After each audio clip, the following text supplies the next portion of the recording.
கர்த்தருடைய பரிசுத்த நாமத்திற்கு ஸ்தோத்திரம். இன்னைக்கு நம்ம ஏசாயா 11வது அதிகாரம் 8வது வசனத்தை தியானிக்க இருக்கிறோம். ஏசாயா 11:8 ஜெபத்தோடு இந்த செய்திக்குள்ளே கடந்து செல்வோம். கடல் தானை நடுவாய் பிரித்த எங்கள் தேவனின் கரமே, கடல் தானை நடுவாய் பிரித்த எங்கள் தேவனின் கரமே, தாங்கியாதே இந்நாள் வரையில் தயவாய் மாதயவாய், தயவாய் மாதயவாய், தாங்கியதே இந்நாள் வரையில் தயவாய் மாதயவாய், தயவாய் மாதயவாய், நன்றியால் பாடிடுவாம். ஆமென். நன்றியால் பாடிடுவாம்.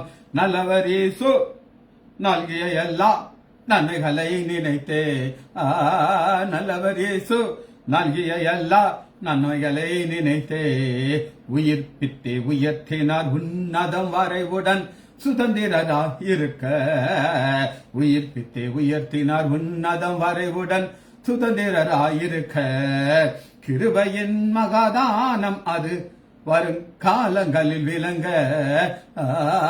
காலங்களில் விளங்க, நன்றியால் பாடிடுவாம். ஆமென். நன்றியால் பாடிடுவாம். நல்லவர் இயேசு நல்கிய எல்லா நன்மைகளை நினைத்தே, ஜீவனை தியாகமாய் வைத்தவளர் கடும் சேவையில் மரித்தார், ஜீவனை தியாகமாய் வைத்தவளர் கடும் சேவையில் மரித்தார், சேர்ந்து வந்து சேவை புரிந்து சோர்ந்திடாது நிற்போம், சோர்ந்திடாது நிற்போம், சேர்ந்து வந்து சேவை புரிந்து சோர்ந்திடாது நிற்போம், சோர்ந்திடாது நிற்போம், நன்றியால் பாடிடுவாம். ஆமென். நன்றியால் பாடிடுவாம். நல்லவர் இயேசு நல்கிய எல்லா நன்மைகளை நினைத்தே, மித்ருக்களானவளர் நன்றி மறந்தே சத்துருக்களாயினாரே, மித்ருக்களானவளர் நன்றி மறந்தே சத்துருக்களாயினாரே, சத்தியத்தை சார்ந்து தேவ சித்தம் செய்திடுவாம், சித்தம் செய்திடுவாம், சத்தியத்தை சார்ந்து தேவ சித்தம் செய்திடுவாம், சித்தம் செய்திடுவாம், நன்றியால் பாடிடுவாம். ஆமென். நன்றியால் பாடிடுவாம். நல்லவர் இயேசு நல்கிய எல்லா நன்மைகளை நினைத்தே, அழைக்கப்பட்டோரை நீர் உன்னத அழைப்பினை அரேந்தே வாழ்ந்திடுவீர், அழைக்கப்பட்டோரை நீர் உன்னத அழைப்பினை அரேந்தே வாழ்ந்திடுவீர், அளவில்லா திரு ஆக்கம் அதை நீர் அவனியோர் கழிப்பீர், அவனியோர் கழிப்பீர், நன்றியால் பாடிடுவாம். ஆமென். நன்றியால் பாடிடுவாம். நல்லவர் இயேசு நல்கிய எல்லா நன்மைகளை நினைத்தே, சீயோனை பணிந்துனை கிறிஸ்தேசு ராஜனாய் சீக்கிரம் வருவார், சீயோனை பணிந்துனை கிறிஸ்தேசு ராஜனாய் சீக்கிரம் வருவார், சிந்தை வைத்தே சாந்திக்கவே சீயோனின் ராஜனையே, சீயோனின் ராஜனையே. இயேசுவின் நாமத்தினாலே ஜெபம் எங்களுக்கு பிதாவே. ஆமென். கர்த்தருடைய பரிசுத்த நாமத்திற்கு ஸ்தோத்திரம்.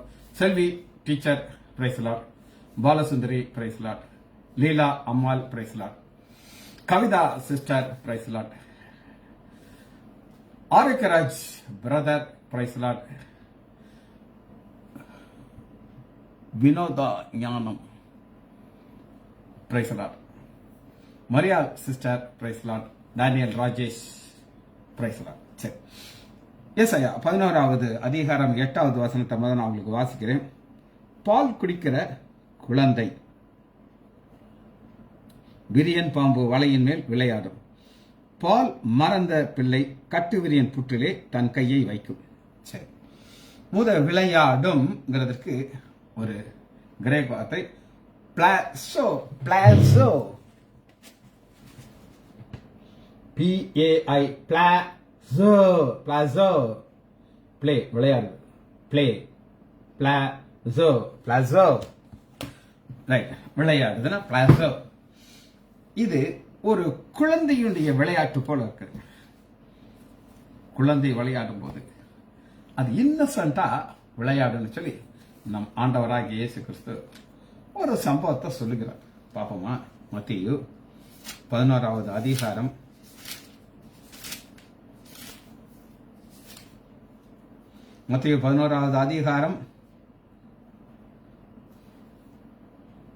16வது வசனத்திலிருந்து வாசிக்கிறேன்.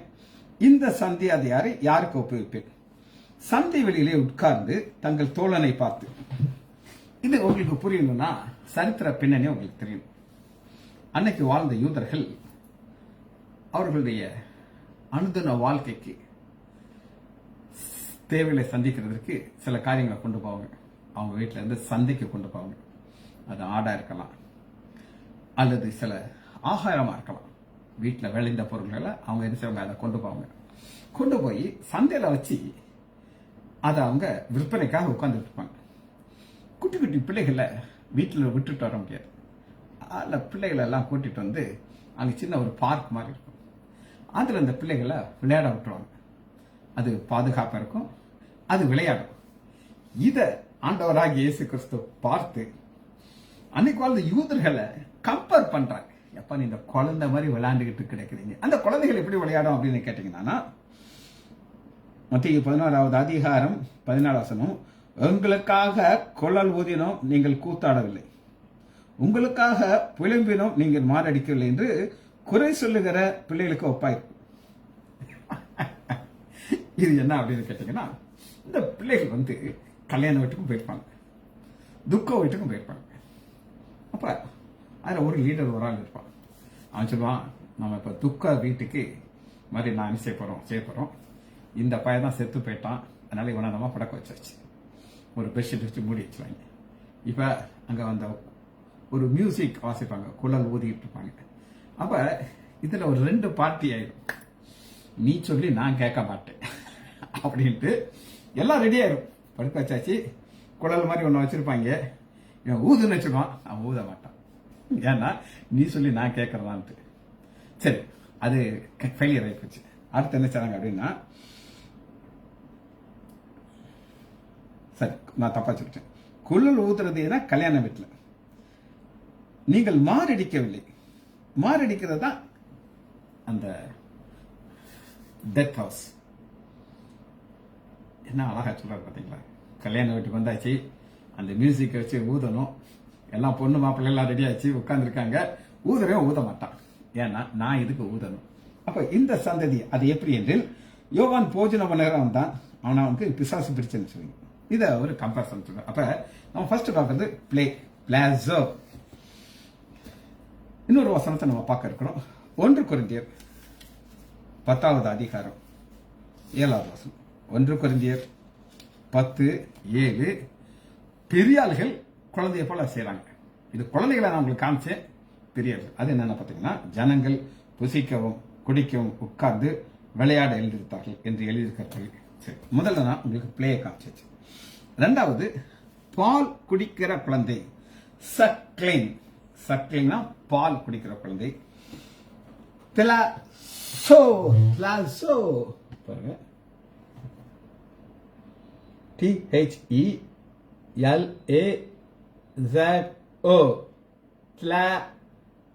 திலா வந்து அந்த EL எல்லாம் சேர்த்து ஒரே திலாசோ, TELA எல்லாம் ஒன்னா நீட்டி வாசிங்க.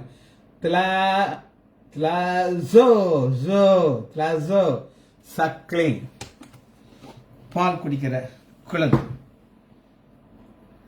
நம்முடைய ஆண்டவர் எல்லாமே கிரேக்க வார்த்தை, நல்ல புதிய ஏற்பாட்டில் வாங்க.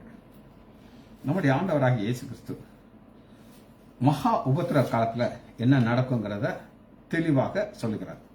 எப்படி சொல்லுகிறார் அப்படின்னு கேட்டீங்கன்னா, மத்தேயு 24வது அதிகாரம் 19வது வசனத்துல, அந்நாட்களிலே கர்ப்பவதியாய் இருக்கிறவர்களுக்கும் பால் கொடுக்கிறவர்களுக்கும் ஐயோ. ஒரு பிரச்சனை ஆரம்பிக்குது, அந்தி கிறிஸ்துவின் ஆட்சி ஆரம்பிக்குது. இவங்க உயிருக்கு ஆபத்துல இருக்காங்க. பால் கொடுக்கிற பிள்ளைக்கு அதை பால் கொடுக்கறதுக்கு உட்கார்ந்து கொடுக்க ஆரம்பிச்சானா அழி வந்துடும். கர்ப்பவதி வயத்துல பெரிய பிள்ளை இருக்கும், இவன் ஓட முடியாது. அவங்களுக்கு ஐயோங்கிறாரு. அந்த பால் குடிக்கிற பிள்ளையை தான் நம்ம பார்க்கிறோம். தியலசோ.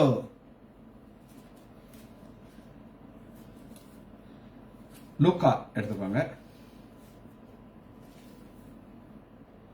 23வது அதிகாரம் 29வது வசனம். 23, 29.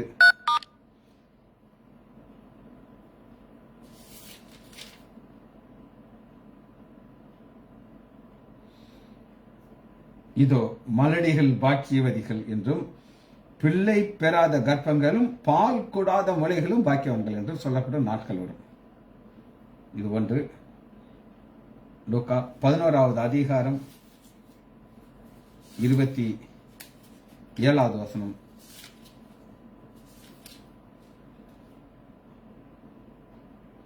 அவர் இவரை சொல்லுகிறே, ஜனக்கூட்டத்திலிருந்து ஒரு ஸ்திரீ அவரை நோக்கி, உம்மை சூழ்ந்த கர்ப்பமும் நீர் பால் உண்ட முளைகளும் பாக்கியம் என்று சத்தம் என்று சொன்னார். ஆண்டோடைய பிறப்பை குறித்து ஒரு ஆசீர்வாதத்தை சொல்றார். ரைட். அடுத்து என்ன காரியத்தை பார்க்க போறோம்னா 11வது அதிகாரம் 8வது வசனத்துல பாத்தீங்கன்னா, பால் குடிக்கிற குழந்தைய நான் உங்களுக்கு காமிச்சிட்டேன். விரியன் பாம்பு வலையின் மேல் விளையாடும். விரியன் பாம்பு வலைங்கிறது தமிழ்ல இருக்கு, இங்கிலீஷ்ல ஹோல். விரியன் பாம்பு உடைய ஹோல் அது என்ன நான் உங்களுக்கு காட்டுறேன். Whole. Fearless. Fearless. P-H-O. Fla-la-os. Flare. P-H-O. Play. Leos. Leos. Play. Leos. Pleolos. Hol. ஒரு முறை அந்த அம்மா பேர் நாகரத்னம். அது பால் உந்துல பால் ஊத்துறதுக்கு கையை ஊத்திருக்கு.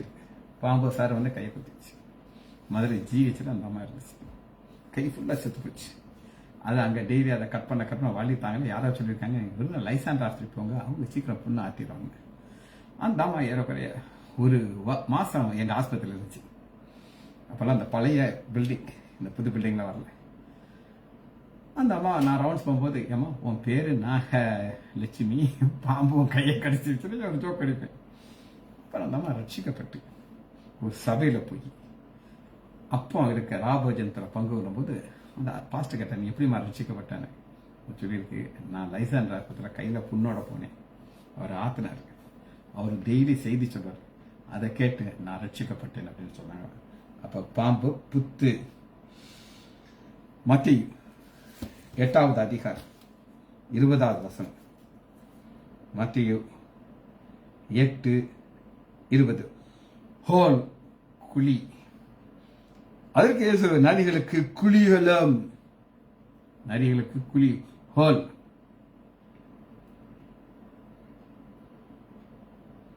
இதுல இன்னொரு வார்த்தை இருக்குது, APE.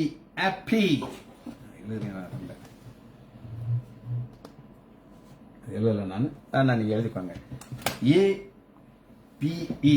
ஆப்பி. ஆப்பி. இது எபிரேயர் 11வது அதிகாரம் 38வது வசனத்துல குகை வெடிப்பு அப்படின்னு இருக்குது. APE மேல ஒரு கொடை. ஆப்பி. சரி. ஹேண்ட். கை. கை குத்து நம்ம பல விட வாசிருக்கோம், இருந்தாலும் அதை வேகமா நம்ம பார்த்துட்டு முடிச்சிருக்கோம். ஆதியாகமம் கை. யார்ட். YAD. யார்ட். UAD. யார்ட். யார்ட். ஆதியாகமம் 3வது அதிகாரம் 22வது வசனத்துல ஆதாமும் ஏவாளும் விளக்கப்பட்ட கனியை புசிச்சுட்டாங்க. ஆண்டவர் சொல்லுகிறாரு, பின்பு தேவனாய கர்த்தர், ஏதோ மனுஷன் நம்மை தீமை அறியத்தக்கதாக நம்மில் ஒருவரானான். இப்பொழுது அவன் தன் கையை நீட்டி, யாடை நீட்டி. என்னாகமம் 35வது அதிகாரம்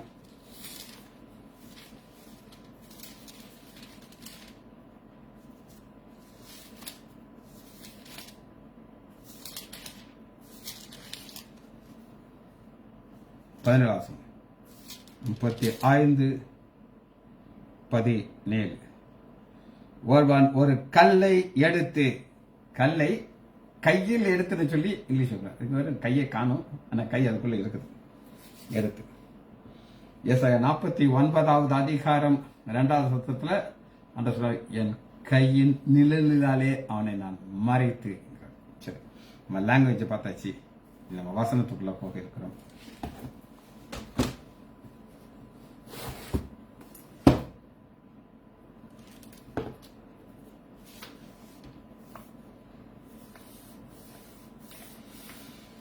இப்ப ரெண்டு ஆப்போசிட்டாக பார்க்கிறோம்.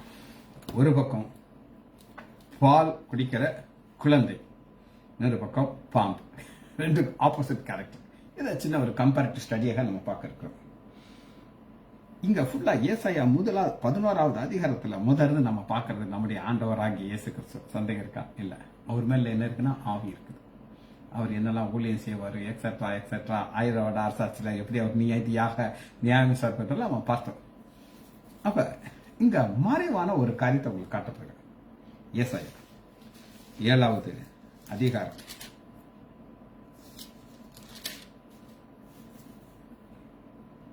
7:15. தீமையை வெறுத்து நன்மையை தெரிந்து கொள்ளும் அறிவு வயது மட்டும் அவர் வெண்ணெயையும் தேனையும் சாப்பிடுவார். வெண்ணெய்ங்கிறது ஒரு மறைந்திருக்கிற ஒரு பொருள். எதுக்குள்ள மறைந்திருக்கிறது? பாலுக்குள்ள மறைந்திருக்கு. பாலை தயிரா மாத்துறாங்க, தயிரை மோரா மாத்துறாங்க, மோரை கடைஞ்சா அது வெண்ணெய் வரும். இது மறைந்திருக்கிற ஒரு தன்மை. நம்முடைய ஆண்டவராக இயேசு கிறிஸ்து ஒரு மறைந்திருக்கிற தன்மையோட இந்த பூமிக்கு வந்தார். என்ன மறைந்திருக்கிற தன்மையோட வந்தார் அப்படின்னு கேட்டீங்கன்னா, என் ஆண்டவராகி இயேசு கிறிஸ்து, நம்முடைய ஆண்டவராகி இயேசு கிறிஸ்து 100% மனிதன், 100% கடவுள். ஒரு பொண்ணு இருந்தா, அவள் சூசைட் பண்ணி செத்து போயிட்டான். அவளுடைய பாஸ்டர் இயேசு கிறிஸ்து யார் அப்படின்னு ஒரு கேள்வி கேட்டிருக்காரு. ஒரு பொண்ணு தச்சன் மகன் இருக்குது, எல்லாரும் சொன்னாங்க, கேட்டுக்கிட்டே இருந்தாங்க. சரின்ட்டு இந்த பொண்ணு இழந்துட்டேன்னு சொன்னாங்க. இயேசு கிறிஸ்து 100% மனிதன், 100% கடவுள் அப்படின்னு சொன்னாங்க. உடனே 500 ரூபாய் பிரைஸ் கொடுத்தாராம் பாஸ்டர். அது சூசைட் பண்ணி செத்து போயிட்டான். அது ஏன்னு எனக்கு தெரியாது. எதுக்காக அதை சொல்றேன் அப்படின்னு கேட்டீங்கன்னா, அந்த 100% கடவுள் மனித தன்மைக்குள்ள மறைந்திருக்குது. அதான் மறைந்திருக்கிற தன்மை. பால், வெண்ணெய், தேன், இது என்ன மறைந்திருக்குது அப்படின்னு கேட்டீங்கன்னா, ஞானம் மறைந்திருக்குது. வாசிப்போம். ஞானம் எப்படி மறைந்திருக்குதுன்னு கேட்டீங்கன்னா, லூக்கா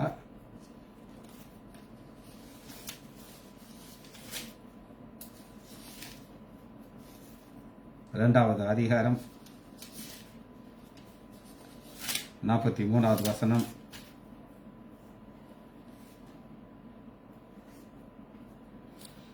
பண்டிகை நாட்கள் முடிந்தது, திரும்பி வரும்போது பிள்ளையாகிய இயேசு, இங்க மட்டும்தான் பிள்ளையாகிய இயேசு இருக்கும். அதுக்கப்புறம் பிள்ளைங்கிறது வளர்ந்துட்டார். அந்த பிள்ளையாகிய இயேசுக்குள்ள என்ன மறைந்திருந்தது அப்படின்னு கேட்டீங்கன்னா, 46. 3 நாளைக்கு பின்பு அவர் தேவாலயத்திலே போதகர் நடுவிலே உட்கார்ந்திருக்கும். அவர்கள் பேசுகிறதை கேட்கும், அவர்கள் வினாவும் கட்டலாம். அவர் பேசுகிறதை கேட்ட யாவரும் 100% அவருடைய புத்தியையும் அவர் சொன்ன மாறுதலும் குறித்து பிரமித்திருந்தார்கள். அம்மா அப்பாவுக்கு தெரியாது இப்படி ஒரு ஞானம், புத்தி மறைந்திருக்கிறது. அந்த சின்ன பிள்ளையா இருக்கும் போதே அது வெளிப்பட ஆரம்பிச்சிருச்சு. இது மறைந்திருக்கிற ஒரு தன்மை. சரி, அடுத்து நம்ம பார்க்க போறது விரியன் பாம்பு. விரியன் பாம்பு ஆதியாகம் 3வது அதிகாரம் முதல் வசனத்திலேயே அந்த பாம்பு வர ஆரம்பிச்சிருச்சு. சர்ப்பமானது தந்திரமுள்ளதா இருந்தது. சர்ப்பம் நகஷ், பாம்புக்கு எபிரேய வார்த்தை நகஷ், NACHASH, நஹாஷ். நஹாஷ் பியூட்டிஃபுல்லா இருந்தது. இது பாம்புக்கு ஆரம்பிச்சது. இது நீண்ட பாம்பு அப்படின்னு சொல்லி பைபிள் நீண்டதுதான். ஆதியாகமத்தில் ஆரம்பிச்சு ஏசாயால வரும்போது 27வது அதிகாரம் சர்ப்பம் முதல் வசனம், காலத்திலே கர்த்தர் லீதியான் என்னும் நீண்ட பாம்பை, லீதியான் என்னும் கோணலான சர்ப்பத்தையே, பாம்பு சர்ப்பம் ரெண்டு பேர் கடிதும் பெரிதுமான பலத்தமான தமது பட்டயத்தினாலே தண்டிப்பார். இது ஆரம்பிக்குது, முடிகிற வரை அந்த பாம்பு இருக்கு. எங்கேயும் அது இருக்குது அப்படின்னு நீங்க கேட்டீங்கன்னா, ஆதியாகமத்தில் ஆரம்பிச்சு அப்போஸ்தலர் 28வது அதிகாரம்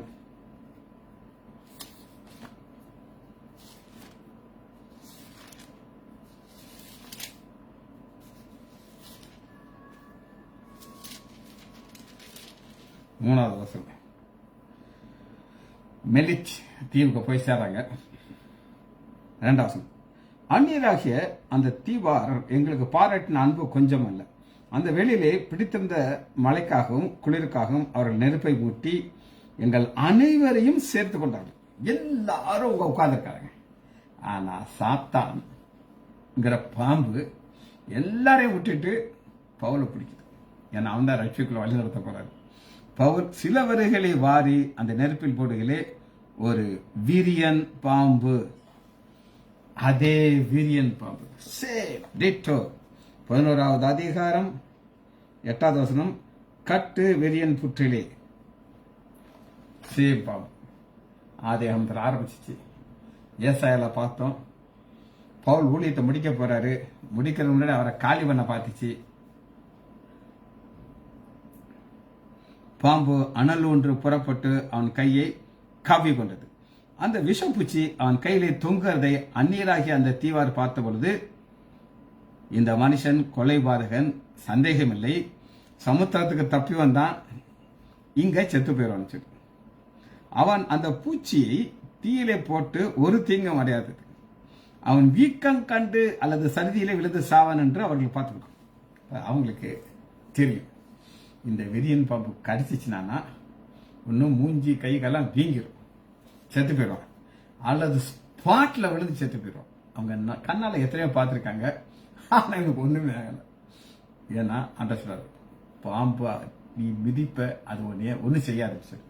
அப்ப ஆண்டவர் அந்த பாம்பை தன்னுடைய நாம மகிமைக்காக அதை யூஸ் பண்றார்.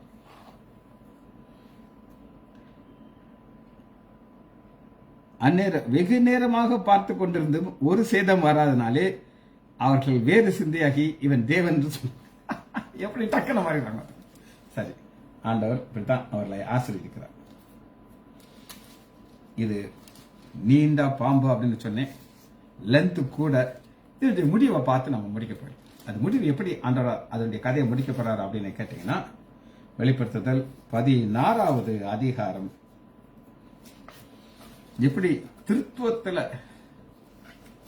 பிதா குமாரன் பரிசுத்த ஆவியானவர்கள் இருக்காங்களோ அதுபோல சாத்தான் இருக்கிறாங்க. வெளிப்படுத்துதல் 16வது அதிகாரம் 13வது வசனம், அப்பொழுது வலு சர்ப்பத்தின் வாயிலிருந்து, வலு சர்ப்பம்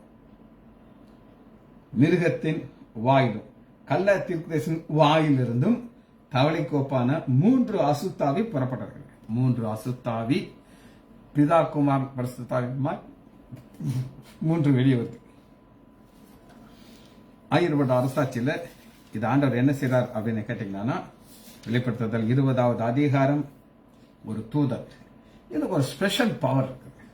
அந்த பவர்னால என்ன செய்யறான் அப்படின்னு கேட்டீங்கன்னா, பாதாளத்தை திறவுகோலையும் பெரிய சங்கிலியும் கையில் பிடித்துக் கொண்டு வானத்திலிருந்து இறங்கிறத கண்டு பிசாசு என்றும் சாத்தான் என்றும் சொல்லப்பட்ட பழைய பாம்பாகிய வலு சர்ப்பத்தை அவன் பிடித்து, நீ ஆதியாகமத்தில் ஆரம்பிச்சிருக்க, ஊழியத்துல டிஸ்டர்ப் பண்ணல, இப்ப 1000 வருட அரசாட்சி ஆரம்பிக்க போது நீ ஒன்னு கட்டி வைக்க போகிறேன். கட்டி வச்சாச்சு பாருங்க. 10வது வசனம், மேலும் அவர்களை மோசம் போக்கின பிசாசு, மிருகம், கள்ளத்தி கிருஷ்ணமா இருக்கிற அக்கனை கடலில் போட்டார்கள், இரவும் பகலும் சதா காலம் பாதிக்கப்பட்டார்கள். அப்ப ஒரு காட்சி நம்ம பார்க்கிறோம். இந்த காட்சியில என்ன இருக்குன்னா, ஒரு பிசாசுடைய ஆதிக்கம் இல்ல, பிசாசுடைய ஆக்ஷன் இல்லாதனாலதான் இந்த 1000 வருட அரசாட்சியில ஏசாயா 11வது அதிகாரம் 8வது வசனத்துல, பால் குடிக்கிற குழந்தை வீரியன் பாம்பு வலையின் மேல் விளையாடும், பால் மறந்த பிள்ளை கட்டுவிரியன் கரத்திலே தன் கையை வைக்கும். ஜெபிச்சு முடிப்போமா? மகா இரக்கமும் கிருபையுமுள்ள பிதாவே, உம்மை துதிக்கிறோம் ஐயா. நான்றே உள்ள இருதயத்தோடும் உங்களுடைய திருசாமம் வருகிறோம் ஐயா. எத்தனை நன்மைகள் ஐயா, எத்தனை கிருபைகள் ஐயா, சொல்ல முடியாது. இவளுக்காக நன்றி ரச்சா. வேதத்தின் ஆழத்தை எங்களுக்கு போதித்த ஆவியானவரே உம்மை துதிக்கிறோம் ஐயா. பிள்ளைகள் ஒவ்வொருவரையும் யான் ஆண்டவராகி இயேசு கிறிஸ்துவின் நாமத்தினாலே ஆசீர்வதிக்கிறேன். இயேசுவின் நாமத்தினால் ஜெபங்கள் பிதாவே. ஆமேன், ஆமேன்.